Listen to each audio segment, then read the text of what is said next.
product qualified lead or PQL is a lead who has experienced meaningful value using your product through a free trial or freemium. As a result, PQLs are more likely to become a customer than other leads. Unlike marketing qualified leads or MQL, which base buying intent on arbitrary factors like email opens, white paper downloads, web page visits, PQLs are tied to meaningful value. When you reach to a PQL, they should already have experienced meaningful value in your product.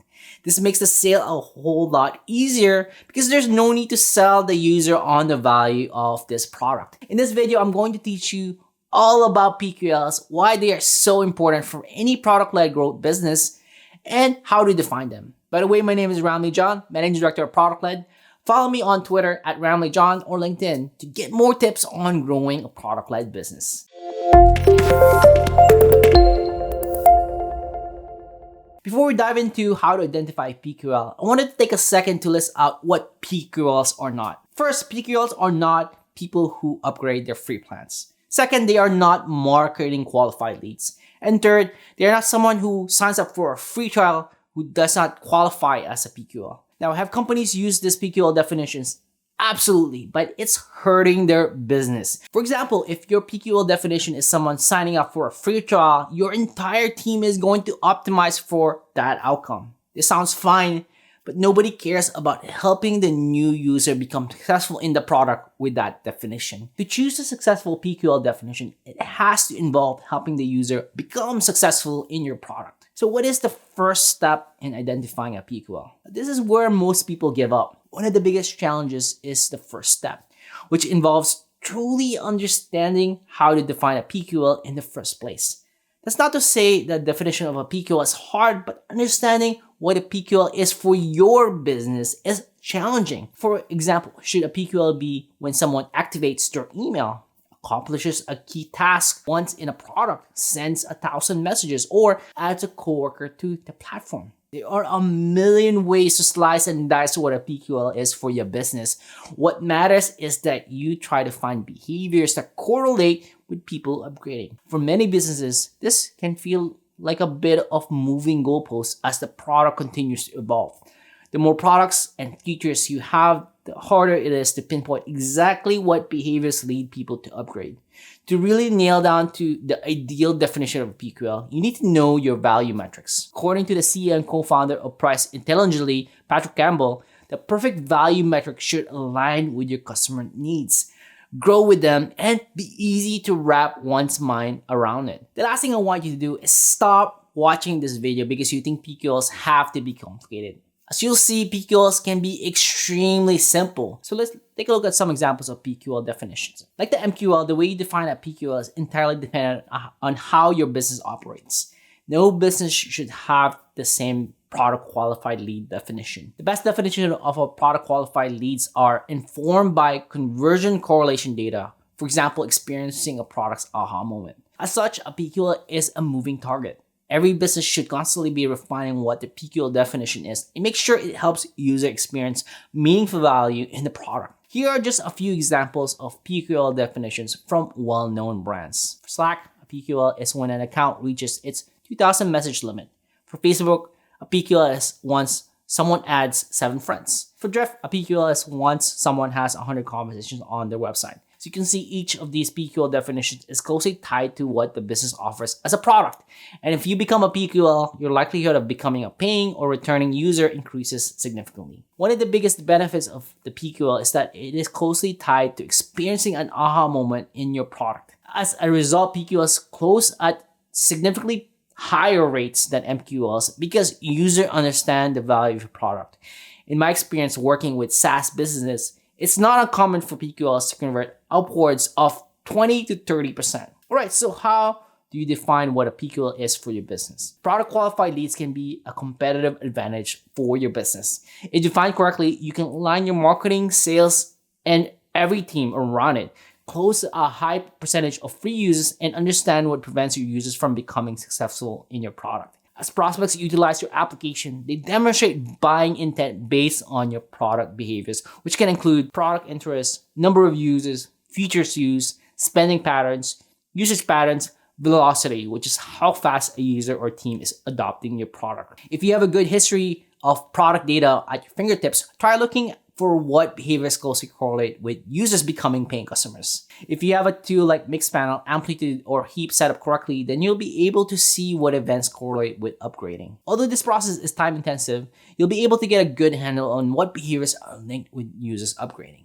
If you don't have product data at your disposal, make sure to install a product analytics or product adoption platform to get a better handle on what behaviors link to users upgrading their accounts. Once you have that in place, I recommend brainstorming a few PQL definitions as a start. Even if it's just a hypothesis at this point, it will come in handy when you test it in your business. Now, if you do not take the time to understand who your users are, what they are doing on your site, why they want to sign up in the first place, and what goals they have and they're trying to achieve, then you will find yourself struggling to craft the ideal message for them. When you get into the personalization and segmentation, it is important to ensure that users are only receiving relevant communication.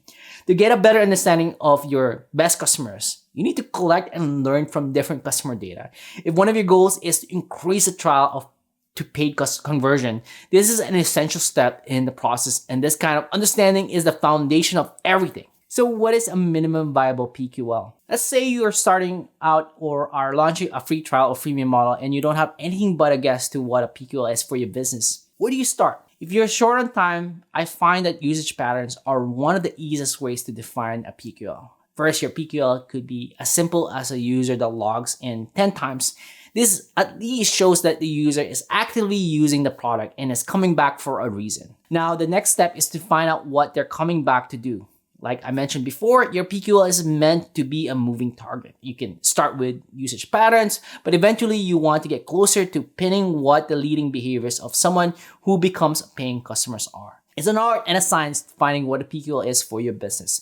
But it's more important that you start somewhere than pulling your hair out, trying to find out what the golden PQL definition is for your business. Now, how do you implement the PQLs across the organization? Once you have your PQL definition, you need to put the system in place so that all teams can play an active role in generating more PQLs. Remember, product-led growth is a team sport. Next, I'm going to break down some of the key metrics each team can be responsible for. First up is the marketing. Now, to keep marketing aligned on driving quality signups, these are the top two metrics that need to be prioritized. First is the visitor to sign up, which is the quantity metric. Second is the sign up to PQL, which is the quality metric. When setting up metrics for teams, I always recommend having both a quantity and quality metric to ensure that each team isn't sacrificing quality in order to attain the quantity metric. As you can see with the marketing's metrics, they need to prioritize a sign up to PQL conversion rate to ensure that the signups generated are top quality. Next is sales. Sales is in a unique position to help users who have experienced meaningful value in the product decide which plan is right for them and offer additional support. The quantity metric that sales is responsible for influencing is PQL to customer rate,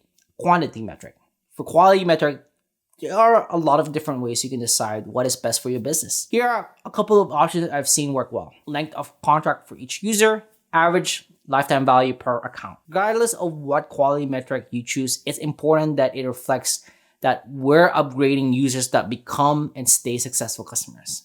And taking a closer look at the quality metrics for your business, you should come up with quality metrics for most of your quantity metrics. And this can ultimately help in the decision-making process down the line. Now we're on to the product team. Now, these metrics will help keep the product team aligned with delivering features and experiences that drive revenue.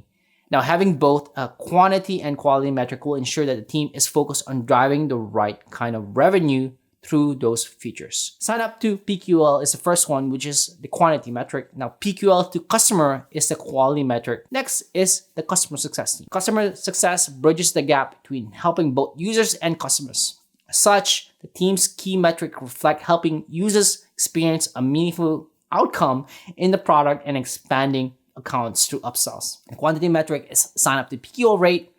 The quality metric is monthly recurring revenue expansion rate. And finally, the engineering team. When it comes to monitoring the success of free trials for engineering team, these two metrics are super helpful. The first one is sign up to PQL as a quantity metric. Second is PQL to customer as a quality metric. Now, when engineers are responsible for key metrics that involve the products they're building, I often find that they can come up with brilliant ways to improve user adoption.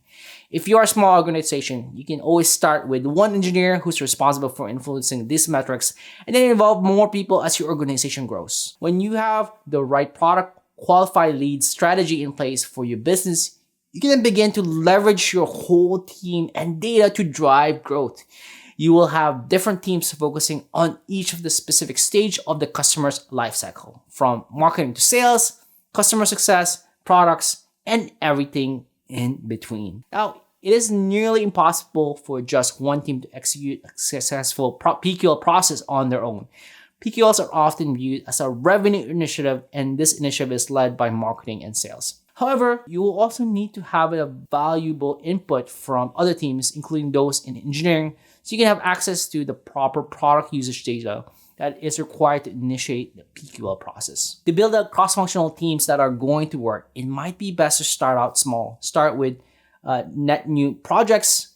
You'll find it's easier when you aren't actually taking a project away from anyone. You can instead build your cross-functional teams more successfully by starting on new projects that no one is personally attached to. You then need to find the momentum that is needed to earn more resources from the other teams. Since marketing is more about driving paid conversions and leads for sales, there is right and wrong way to discuss PQLs with them. You can discuss more high-quality leads for sale with lead qualification and product usage data.